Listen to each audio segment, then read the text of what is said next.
Welcome back to.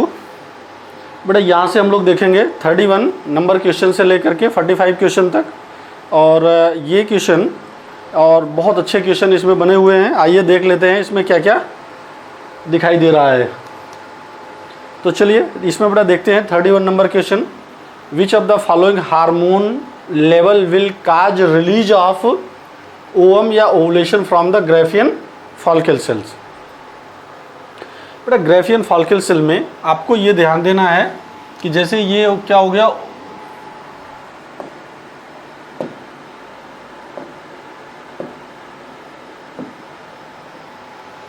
ये part देखिए, ये पार्ट हुआ ओवरी का, यहां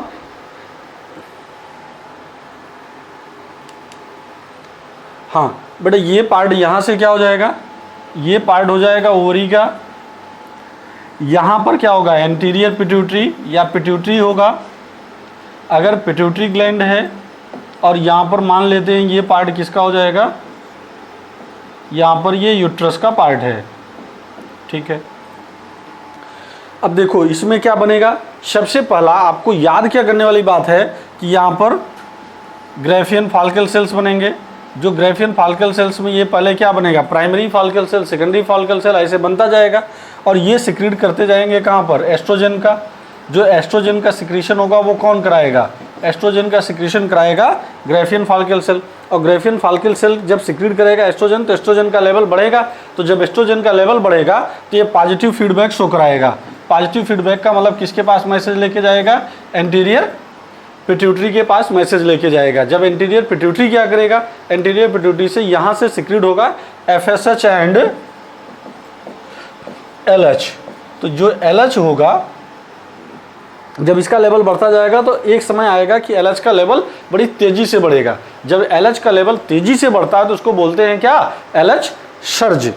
और जो LH सर्ज होगा उसमें क्या हो जाएगा, जो LH सर्ज होगा यही कहलाएगा, यही काज करेगा क्या, ओवुलेशन। ओवुलेशन का मतलब हो गया रिलीज ऑफ द ओवम। तो ये देखिए high concentration of progesterone. But अगर हम लोग इसको अगर देखें, LH आएगा तो LH क्या कराएगा, यहाँ से क्या करेगा, ओवा को रिलीज कराएगा या ओवम को रिलीज करा दिया।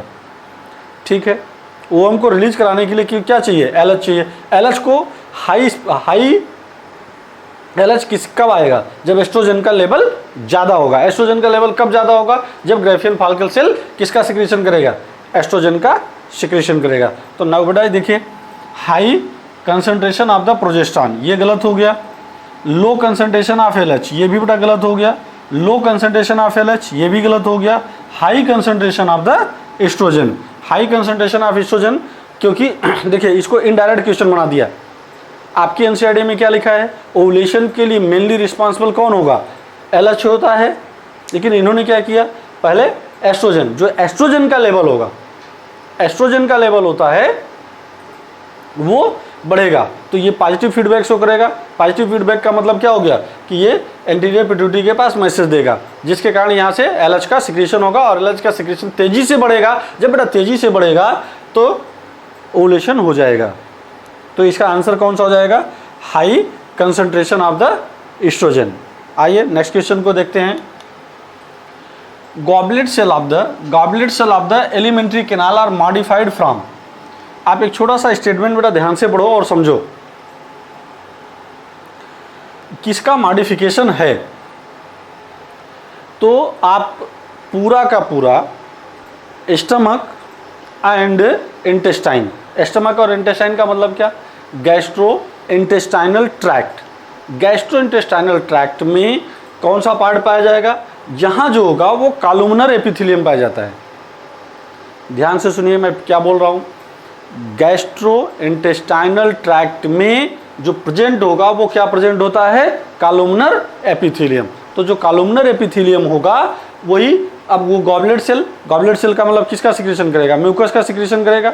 गॉबलेट सेल बेटा आप याद ये भी रखिएगा कि जो गॉबलेट सेल होते हैं ये म्यूकस सेल होते हैं, या म्यूकस का सिक्रीशन करेगा, और ये यूनिसेलुलर होता है। कैसा होता है, यूनिसेलुलर होता है। तो जब ये यूनिसेलुलर होगा, ऐसी कंडीशन में देखिए ये किसका मॉडिफिकेशन हुआ, कॉलमनर एपिथेलियल सेल का। तो ये पहला आंसर मेरे अनुसार सही है। बेटा कांड्रोसाइट सेल का मतलब कार्टिलेज सेल है, कार्टिलेज सेल का मॉडिफिकेशन नहीं है। कंपाउंड एपिथेलियल सेल्स, बेटा यहाँ पर squamous epithelium.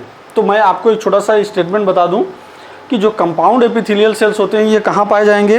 Compound epithelial cells पाए जाते हैं स्किन में। कंपाउंड का मतलब क्या होता है? स्ट्रैटिफाइड। स्ट्रैटिफाइड का मतलब क्या? मल्टी लेयर्ड, ठीक ना। और सिंपल का मतलब क्या होता है? सिंगल। और स्क्वैमस का मतलब होता है कि जिसमें दोनों सेल की जो साइज, लंबाई, चौड़ाई है वो बराबर है, तो उसको बोलते हैं क्या? Squamous epithelium. तो आंसर मेरा क्या जाएगा? ये कॉलमनर एपिथेलियल सेल्स। ठीक, नेक्स्ट क्वेश्चन को देखते हैं। Snow blindness in Antarctic region is due to. बेटा एंटार्क्टिक रीजन में अब आपको ये बताना है कि स्नो ब्लाइंडनेस किसके कारण होगा। इसमें इन्फ्लामेशन ऑफ द क्या हो जाएगा? कार्निया। इन्फ्लामेशन क्या? इन्फ्लामेशन कहाँ होगा? कार्निया में। क्यों होगा? क्योंकि यूवी रेज का जो रेडिएशन है, यूवी रेज का जो रेडिएशन है वो बहुत ही हार्मफुल इफेक्ट डालेगा। वो डीएनए को भी डैमेज कर देता है, या डीएनए को जो उसके बीच में बांड होते हैं उनको भी क्या कर देगा? ब्रेक कर देता है। तो ये आंसर क्या हो जाएगा? स्नो ब्लाइंडनेस का मतलब एक टाइप का कटरैक्ट भी ये काज करता है। तो आंसर हो जाएगा पहला। High reflection of light from the snow, बेटा ये सही नहीं है।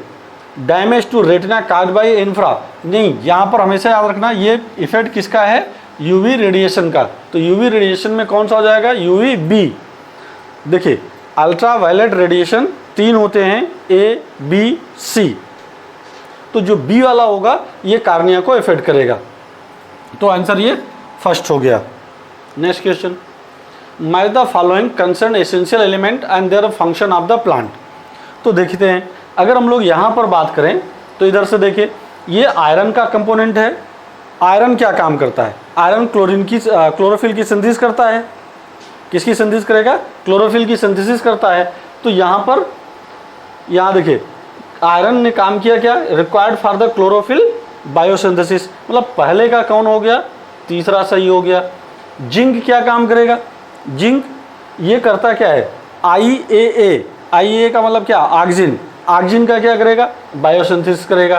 तो इसका मतलब इसमें कौन सा हो जाएगा? चौथा सही हो जाएगा। बोरान क्या करता है? पॉलन जर्मिनेशन में हेल्प करता है। पॉलन जर्मिनेशन हो गया, सीड जर्मिनेशन हो गया, ये दोनों किसका काम है? बोरान का। इसका मतलब ये इसका दूसरा हो जाएगा। फिर क्या बचा? मैग्नीज। मैग्नीज क्या काम करता है? Manganese photolysis of water. तो फोटोलिसिस ऑफ वाटर का मतलब क्या हो गया? Photo oxidation. वाटर का ब्रेकडाउन होना है, तो वाटर के ब्रेकडाउन के लिए यहाँ पर H हो जाएगा और ये ऑक्सीजन रिलीज होगा। यहाँ पर क्या चाहिए? यहाँ पर चाहिए क्लोराइड आयन चाहिए, मैग्नीज चाहिए, यहाँ पर क्लोराइड आयन चाहिए और थोड़े बहुत क्या चाहिए? कैल्शियम चाहिए। इनको हम लोग बोलते हैं ऑक्सीजन इवॉल्विंग कॉम्प्लेक्स। क्या बोलेंगे? Oxygen evolving complex. ये लेकिन आपसे पूछ क्या रहा है? मैग्नीज के बारे में। तो मैग्नीज क्या काम करेगा? Photolysis of water. अब फोटोलिसिस ऑफ वाटर कब होता है? लाइट रिएक्शन में। लाइट रिएक्शन का मतलब क्या? फोटोसिंथेसिस में। क्यों होगा ये? क्योंकि वाटर का ब्रेकडाउन लाइट के प्रेजेंस में होता है, इसलिए इसको क्या बोलते हैं? Photolysis of water. नेक्स्ट बड़ा क्वेश्चन, ये समझ में आ गया होगा। आंसर हम लोग इसको मैच करा लेते हैं।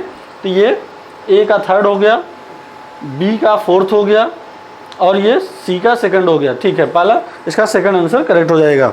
नेक्स्ट क्वेश्चन को हम लोग कैरी करते हैं। ओ चलिए, ये क्वेश्चन क्या किया? रिपीट किया।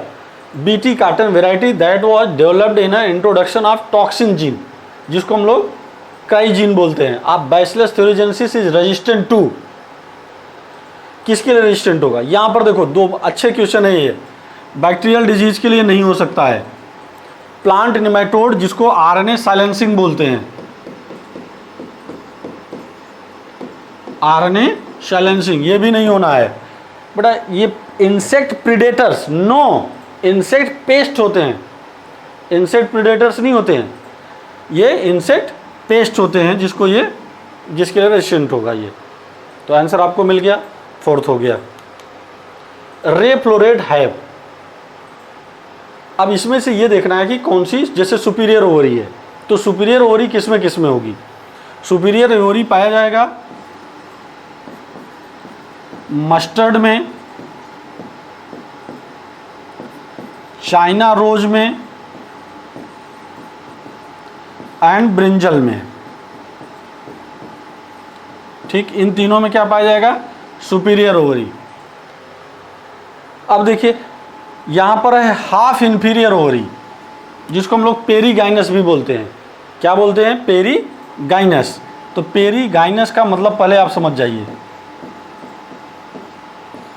पेरीगाइनस का मतलब होता है कि इसमें जो ओवरी की पोजीशन है, अदर जो आर्गन्स हैं या अदर वर्ल का पार्ट है, वो एक दूसरे के क्या पाया जाएगा कि लेवल पर पाए जाएंगे। इसीलिए इसको बोलते हैं हाफ इन्फीरियर ओवरी या हाफ सुपीरियर ओवरी। बड़ा एग्जाम्पल आपको पता होना चाहिए। एक क्या हो जाएगा, प्लम, पीच एंड रोज, ये तीनों क्या होते हैं, ये हाफ इन्फीरियर ओवरी इसमें प्रेजेंट होता है। अब इसके बाद आता है इन्फीरियर ओवरी। इन्फीरियर ओवरी का मतलब क्या हो गया, एपीगाइनस। एपीगाइनस का मतलब क्या होगा, ओवरी क्या, देखिए जिसमें फ्लावर का अदर कंपोनेंट ऊपर है, बाकी ओवरी क्या है, नीचे है। इसका एग्जाम्पल क्या हो जाएगा, इसका एग्जाम्पल 3 है जो आपकी एनसीईआरटी में है, गुआवा, कुकुम्बर एंड रे फ्लोरेटा ऑफ सनफ्लावर। बाकी ये वाला इसके जैसा पार्ट है। तो आंसर हमारा कौन सा सही हो जाएगा, इन्फीरियर ओवरी। ठीक, नेक्स्ट क्वेश्चन देखते हैं।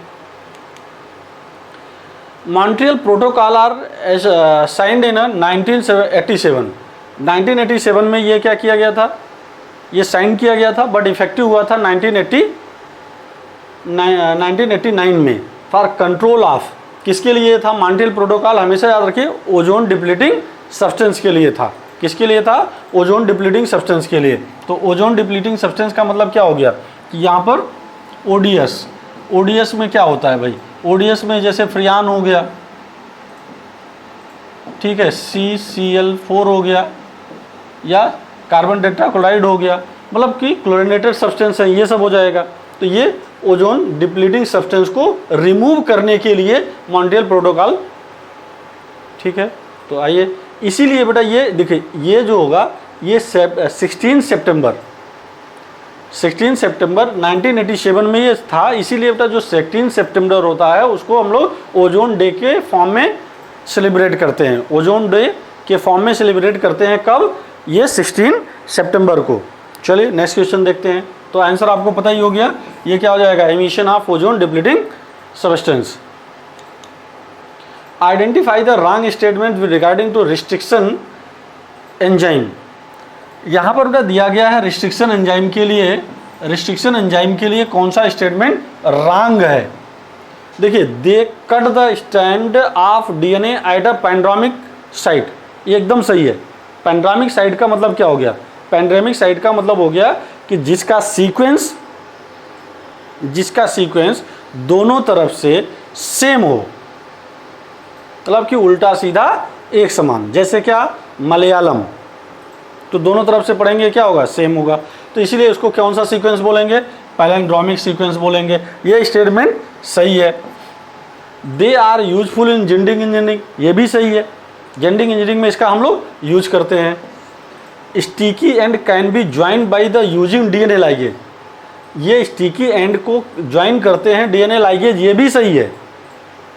ये स्टेटमेंट भी सही है, बट गलत क्या है भाई, क्योंकि हमसे रॉन्ग स्टेटमेंट पूछ रहा है। अगले वाले ऑप्शन को देखिए, each restriction enzyme function by the inspecting the length of the DNA sequence, ये भी सही है। काटने से पहले डीएनए के लेंथ को वो क्या करता है, मेजर करता है, और ये रिकॉग्नाइज करता है कि उसे कहाँ से काटना है। तो पहले वो लेंथ को रिकॉग्नाइज करेगा, फिर उसको जिस सीक्वेंस से काटना होगा वहाँ पर उसको रिकॉग्नाइज करेगा। इसका मतलब ये स्टेटमेंट भी हमारा सही है। बट यहाँ पर sticky and can be joined by the using DNA ligase, ये स्टेटमेंट भी सही है। बट बेटा यहाँ पर क्या है कि जब ये सेम रिस्ट्रिक्शन एंजाइम होगा, यहाँ पर एक वर्ड लिखना चाहिए था इनको कि सेम स्टिकी एंड, जो अगर स्टिकी एंड सेम टाइप का है तभी ये काम करेगा। स्टिकी एंड अगर सेम टाइप का है तभी ये काम करेगा, अदरवाइज ये काम नहीं करेगा। इसका मतलब ये आंसर हमारा क्या हो गया, इनकरेक्ट हो गया। The infectious stage of Plasmodium that enter the human body is, तो सीधी सी बात है बेटा, infectious stage of the Plasmodium, Plasmodium क्या काज करता है, मलेरिया। प्लाज्मोडियम क्या काज करेगा? मलेरिया। तो इसमें जो ट्रोफोजोआइट, देखो जो स्पोरोजोआइट है ये इन्फेक्टिव स्टेज टू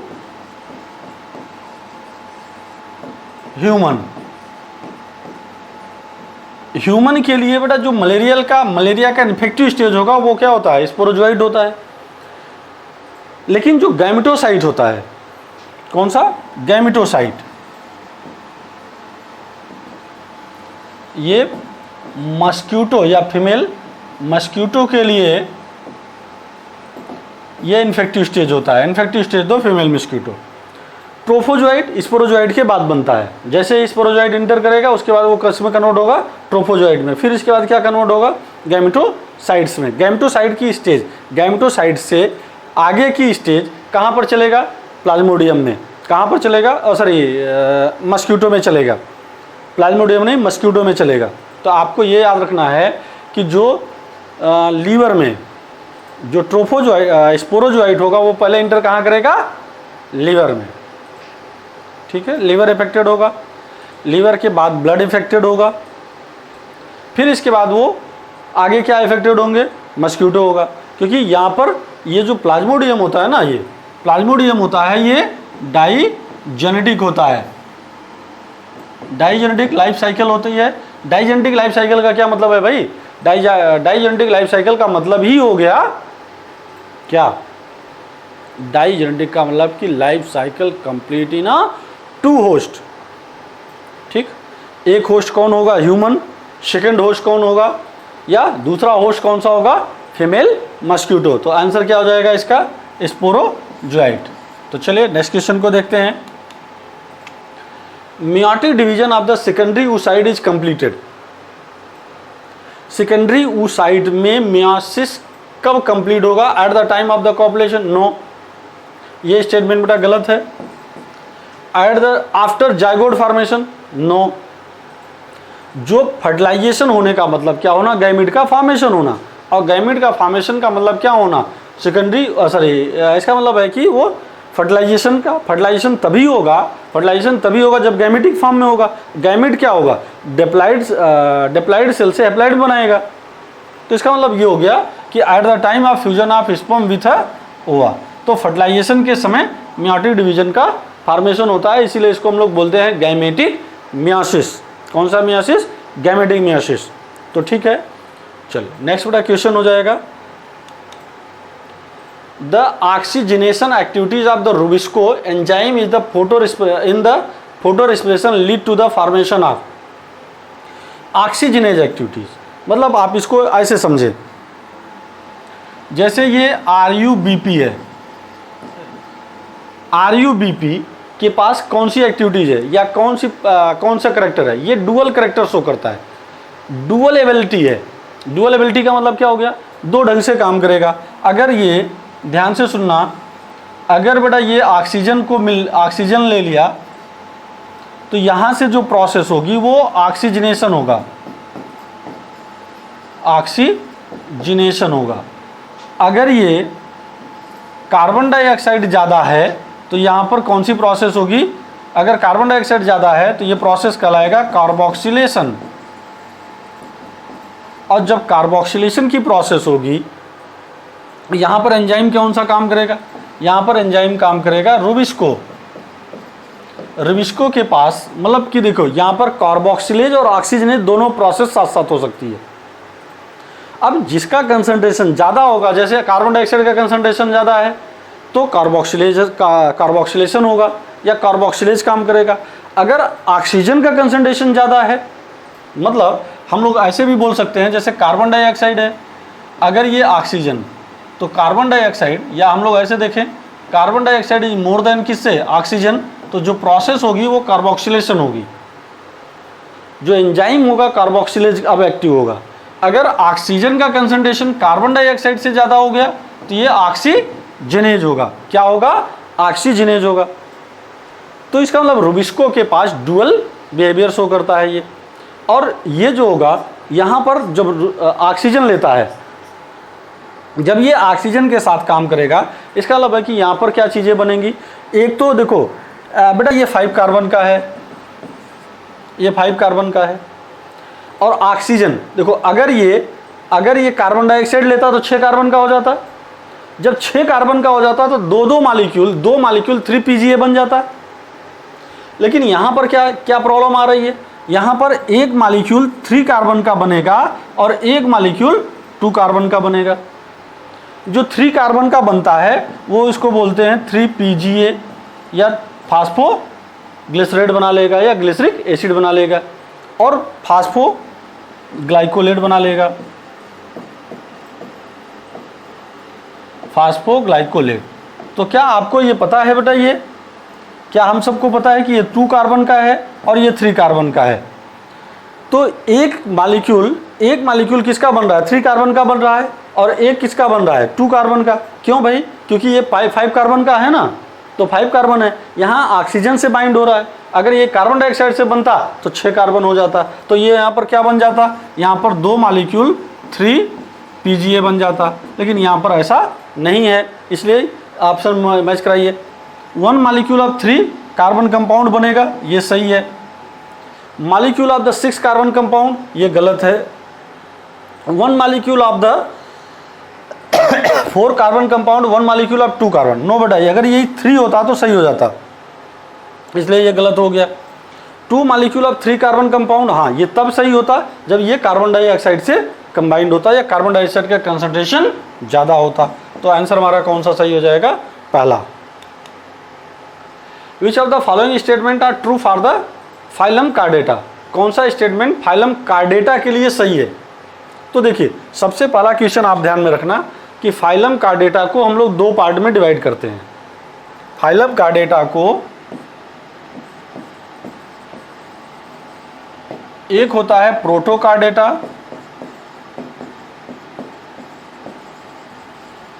और दूसरा होता है वर्टिब्रेटा। प्रोटोकार्डेटा को 2 पार्ट में आप डिवाइड करते हो, एक होता है यूरोकार्डेटा और दूसरा होता है सिफेलोकार्डेटा। तो जो यूरोकार्डेटा है, जिसमें जो नोटोकार्ड प्रेजेंट होता है, ये मेनली टेल के रीजन में होगा। किस रीजन में, टेल के रीजन में, और इसको ट्यूनिकेटा भी बोलते हैं। क्या बोलते हैं, ट्यूनिकेटा। सिफेलोकार्डेटा में नोटोकार्ड हेड टू टेल फैला होगा और परसिस्टेंट होगा। वर्टिब्रेटा में क्या बन जाएगा, वर्टिब्री बन जाएगी। नोटोकार्ड रिप्लेस होकर के क्या बना लेगा, वर्टिब्री बना लेगा। तो आइए देखते हैं। In urochordata notochord extend from head to tail and it present throughout the their life. बेटा यही स्टेटमेंट हम मान सकते हैं, ये सही है। लेकिन कब, अगर ये क्या होता, अगर ये सिफेलोकार्डेटा होता तो। यहाँ पर सिफेलोकार्डेटा नहीं दिया है, इसलिए ये आंसर में क्या हो जाएगा, ये स्टेटमेंट इनकरेक्ट होगा। हमसे पूछ क्या रहा है, ट्रू स्टेटमेंट। इन वर्टिब्रेट्स या vertebrata notochord is present during the embryonic period only, ये स्टेटमेंट सही है, क्योंकि नोटोकार्ड क्या हो जाएगा, बाद में रिप्लेस होकर के क्या बनाएगा, वर्टिब्री बना लेगा। सेंट्रल नर्वस सिस्टम, हाँ ठीक है, central nervous system is dorsal and hollow. Central nervous system is dorsal and hollow, ये सही है, ये भी स्टेटमेंट सही है। क्यों भाई, क्योंकि ये किस साइड में पाया जाएगा, डार्सल होता है, और डार्सल ट्यूबुलर नर्वकार्ड हम लोग पढ़ते हैं इसको। तो ये स्टेटमेंट हमारा सही है। Chordata is divided into 3 subphyla, hemichordata, tunicata and cephalic. No, यहाँ पर जो हेमिकार्डेटा है यही लिख दिया, ये गलत हो गया। अगर यहाँ पर लिखा होता क्या, वर्टिब्रेटा, तो ये स्टेटमेंट सही हो जाता। तो आंसर कौन सा सही किया भाई आपने, देखिए ये गलत है। हमसे पूछ क्या रहा है, सही की गलत, यहाँ पर ट्रू पूछ रहा है। तो चलिए दूसरा आंसर, तीसरा बी एंड सी। तो बी एंड सी, मतलब यहाँ पर कौन सा आंसर करेक्ट होगा, तीसरा आंसर करेक्ट हो जाएगा। तो चलिए नेक्स्ट क्वेश्चन को देखते हैं हम लोग।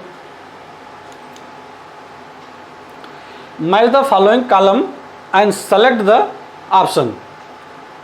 क्लास्ट्रीडियम ब्यूटेलिकम, यहाँ पर क्या लिखा है, ब्यूटेलिकम। तो आप एकदम सीधी सी बात है, ये बनाएगा क्या, ब्यूटेरिक एसिड। ये बनाएगा क्या, ब्यूटेरिक एसिड। इसका मतलब कि ए का कौन सा यहाँ पर मैच कराइए, सेकंड हो गया। ट्राइकोडर्मा पॉलीस्पोरम, ये बेटा बनाता क्या है, ट्राइकोडर्मा पॉलीस्पोरम बनाता है साइक्लोस्पोरिन। क्या बनाता है, साइक्लोस्पोरिन, और साइक्लोस्पोरिन जो होता है ये इम्यूनो सप्रेसिव एजेंट होता है या इम्यूनो सप्रेसिव जैसा काम करता है। मतलब बी का कौन सा हो जाएगा, फर्स्ट हो जाएगा। मोनेस्कस पर्पुरियस ये क्या करता है, ये ब्लड कोलेस्ट्रॉल लोअरिंग एजेंट करता है या करता है। इसका मतलब कि मोनेस्कस पर्पुरियस जो होता है इसको स्टैटिन बोलते हैं। क्या बोलते हैं, स्टैटिन। ये ईस्ट से ऑब्टेन्ड होता है, ये एक टाइप का ईस्ट है, और ये क्या काम करेगा, ब्लड कोलेस्ट्रॉल लोअरिंग एजेंट। मतलब कौन सा आंसर होगा यहाँ पर, फोर्थ हो गया। अब हमारे पास एस्परगिलस नाइगर, एस्परगिलस नाइगर जो होता है ये क्या काम करेगा, सिट्रिक एसिड का फॉर्मेशन करता है या सिट्रिक एसिड की सिंथेसिस के लिए यूज होता है। तो आंसर बेटा क्या हो जाएगा, मैच करा लो आप। तो ये पहला आंसर इसमें क्या हो जाएगा, करेक्ट हो जाएगा। तो ये क्वेश्चन था कौन सा, 43 का हम लोगों ने कंप्लीट किया। विच of the following pair is unicellular algae, और यूनिसेलुलर एल्गी आपको 2-3 नाम ही है याद करना है। देखिए जिलीडियम एंड ग्रेसिलेरिया ये दोनों क्या होते हैं, ये दोनों रेड एल्गी से बिलोंग करेंगे, और red algae most of the red algae क्या, multicellular. Most of the red algae क्या होते हैं, मल्टीसेलुलर, इसलिए ये ऑप्शन क्या हो गया, कट गया। एनाबिना एंड वॉलवॉक्स, एनाबिना तो ये मान लीजिए यूनिसेलुलर है, एंड वॉलवॉक्स क्या हो जाएगा, वॉलवॉक्स सिनोबियम शो करने लगता है। सिनोबियम का क्या मतलब होता है, ग्रुप ऑफ द सेल्स बना लेता है, ग्रुप ऑफ सेल्स इसका क्या बना लेगा, ये सिनोबियम हो जाएगा। इसलिए ये यहाँ पर क्या हो गया, ये भी आंसर गलत हो गया। क्लोरेला एंड क्या, स्पारुलिना, क्लोरेला एंड स्पारुलिना ये क्या होते हैं, ये यूनिसेलुलर है, ये भी यूनिसेलुलर है, बट ये क्या होगा, ये एल्गी होगा और ये बीजीए होगा। ठीक है, तो आंसर ये करेक्ट हो गया। लेमिनेरिया एंड सार्गेसम, लेमिनेरिया और सार्गेसम किससे बिलोंग करेंगे भाई, ये बिलोंग करेंगे फियोफाइसी से। मतलब कौन सा एल्गी, ब्राउन एल्गी। तो जो ब्राउन एल्गी होगा वो मोस्टली क्या होते हैं, या आप मल्टीसेलुलर, कैसे होते हैं, मल्टीसेलुलर। ये स्टेटमेंट भी हमारा क्या हो गया, इनकरेक्ट हो गया। Next question, in light reaction the plastoquinone facilitate the transfer of electron from. ठीक है, अब हम लोग देखते हैं, जैसे नॉन साइक्लिक प्रोसेस है, कौन सी प्रोसेस, जब लाइट रिएक्शन होता है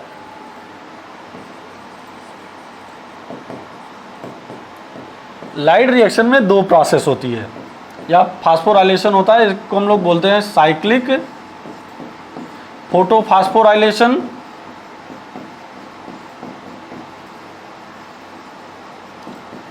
और दूसरा हो जाएगा नॉन साइक्लिक फोटोफास्फोराइलेशन। इसका मतलब है साइक्लिक और नॉन साइक्लिक। तो जो नॉन साइक्लिक प्रोसेस है उसको देखते हैं हम लोग, क्योंकि नॉन साइक्लिक कहाँ से स्टार्ट करेंगे हम लोग, फोटो सिस्टम सेकंड से। और फोटो सिस्टम सेकंड का जो रिएक्शन सेंटर होता है वो जानते हैं क्या होता है, P680। यहाँ से ये इलेक्ट्रॉन एक्साइटेशन में जाएगा और इसका प्राइमरी एक्सेप्टर होगा। प्राइमरी एक्सेप्टर बेटा यहाँ पर क्या होगा, फियोफाइटिन होगा। यहाँ पर फियोफाइटिन हुआ, यहाँ से फिर क्या हो जाएगा, प्लास्टोक्विनोन हुआ। प्लास्टोक्विनोन से साइटोक्रोम बी और साइटोक्रोम एफ, फिर ये प्लास्टोसाइनिन के पास जाएगा, फिर यहाँ पर फोटो सिस्टम फर्स्ट के पास जाएगा, फिर प्राइमरी एक्सेप्टर के पास जाएगा, फिर रिडॉक्सिन के पास जाएगा, अल्टीमेटली ये NADPH2 के पास जाएगा। मतलब बेटा अब यहाँ पर क्वेश्चन देखो क्या पूछ रहा है, in light reaction plastoquinone facilitate the transfer of electron from. Light reaction में प्लास्टोक्विनोन ये कहाँ से इलेक्ट्रॉन ले रहा है, ये दे नहीं रहा है मेरे पास ऑप्शन में, ये ऑप्शन में दे नहीं रहा है। देखिए कहीं पर लिखा है नहीं, ये फियोफाइटिन लिखा नहीं है। इसका मतलब क्या हो जाएगा, ये PS2 से कहाँ पर, PS2 से किसके पास भेज रहा है, cytochrome B6 and F complex के पास भेज रहा है। इसका मतलब बेटा ये जो आंसर हो जाएगा वो इससे इसके बीच में क्या हो जाएगा, photosystem second to cytochrome B6 and F complex में जाएगा ये। तो आंसर कौन सा हो जाएगा, फोर्थ करेक्ट हो जाएगा। नेक्स्ट क्वेश्चन को देखते हैं। ठीक है, चलिए।